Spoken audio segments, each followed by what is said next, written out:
feel like giving up? Use the cookie jar method by David Goggins. Hey friend, do you feel like giving up? I know, some tasks are tough.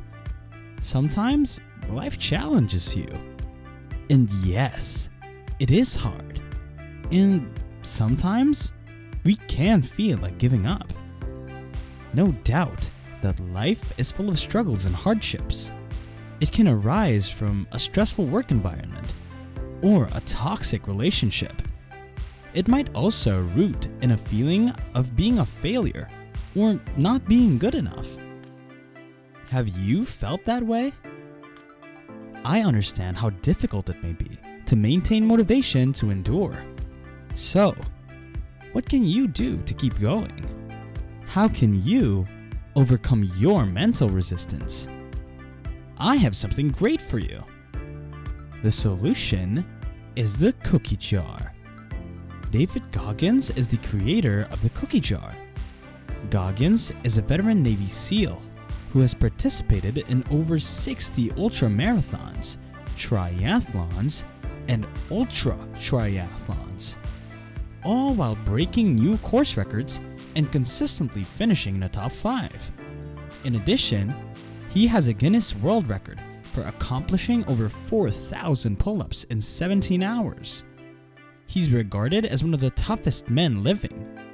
He utilized his cookie jar to power all of these accomplishments and continues to use it to fuel new ones to this day. Before knowing how to use the cookie jar, let's first look back upon the history on how it was created. Goggins wanted to raise money for Special Operations Warrior Foundation. It is a non-profit organization that was established to grant scholarships to the surviving children of Special Operations personnel who were murdered in the line of service. He pledged to run Badwater 135 in order to raise awareness and funds. However, Badwater is the world's most difficult foot race, and not everyone is eligible to compete. You must earn your seat, and the standards are quite tough. One of them is to complete numerous 100-mile races. So Goggins signed up for an event where you run for 24 hours straight, with the objective of running 100 miles to qualify for Badwater. Goggins appeared to be in good shape due to his SEAL training, but he was no runner. In fact, he hadn't run more than a mile in the previous 6 months. He decided to go forward with it nonetheless. He felt good and had no problem running for the first few kilometers of the marathon. But around 25 miles in, he began to doubt his capabilities. He was exhausted, and he still had 3 marathons to complete. But he persisted. His thighs felt like they were weighted with lead around mile 50, but he kept going. He couldn't take another step forward at mile 70, so he sat down to relax after jogging 70 kilometers with no training. He saw that there was bloody urine dripping down his leg, mixed with diarrhea. He was feeling beat down, and it was one of the lowest points of his life. He kept on asking himself, why are you still torturing yourself? Why did he continue when he should have stopped 4 hours ago? He then realized it wasn't the first time he'd attempted an impossible task, and he immediately felt a surge of energy. He began to move gently, step by step. He continued to dig into his past, recalling all of his prior triumphs. He dug into his emotional state during those successes to get the energy he needed to keep going. His feet were still a bloody mess full of blisters, but it provided him just enough motivation to get him to the 100-mile milestone. And that's what the cookie jar is. All your past achievements and failures that you overcame. Now, you might not be interested in running an ultra marathon. However, I believe you would like to be able to keep going, even when you feel like giving up.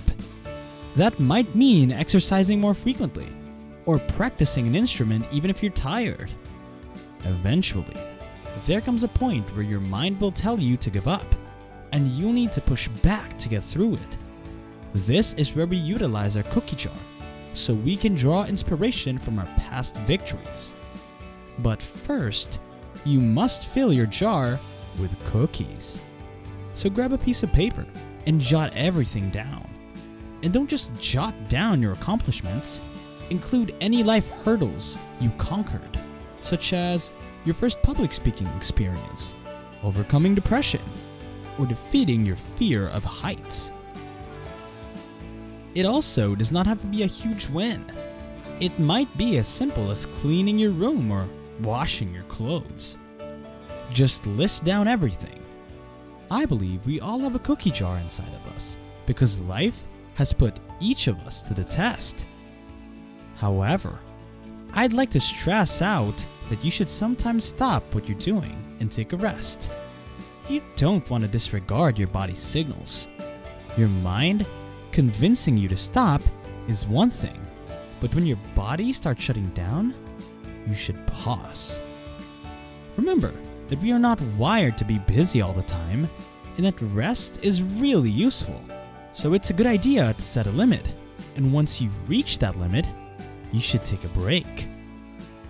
Now that you've established a limit for yourself and have some cookies ready in your jar, be sure to nibble into them as needed. You open the cookie jar and choose a cookie anytime you face a hurdle or want to give up. The cookie reminds you of a victory and how far you've gone. This is all about using your previous victories to propel you to greater heights.